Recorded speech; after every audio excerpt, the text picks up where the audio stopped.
Shri Gautami junior కళాశాల Darsi, Markapuram, ఎర్రగొండపాలెంలో 2026 intermediate ఫలితాలలో మొదటి సంవత్సరం బైపీసీలో జిల్లాలో మొదటి ర్యాంకు 455 మార్కులకు గాను 450 మార్కులు ఇద్దరు. పడిగపాటి జ్యోతి టి అభినయశ్రీ.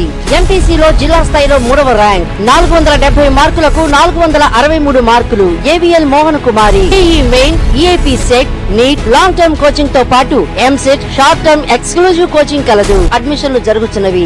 మద్యం సేవించి మోటార్ వాహనాలను రోడ్లపై నడుపుతూ పోలీసులు నిర్వహించిన డ్రంక్ అండ్ డ్రైవ్ కేసుల్లో 23 మంది నమోదు కాగా వీరిని దర్శిలోని జేఎఫ్సీఎం కోర్టులో పోలీసులు హాజరుపరచగా వీరిలో 10 మందికి న్యాయమూర్తి జైలు శిక్ష విధించగా మిగిలిన 13 మందికి ఒక్కొక్కరికి 10,000 వంతున జరిమానా విధించడం జరిగింది. జైలు శిక్ష పడిన 10 మందిలో 5గురికి ఒక్కొక్కరికి 15 రోజులు జైలు శిక్ష, మరో 5గురికి ఒక్కొక్కరికి 7 రోజులు జైలు శిక్ష జడ్జి విధించడం జరిగిందని దర్శి ఎస్ఐ ఎం మురళి వివరాలు తెలిపారు.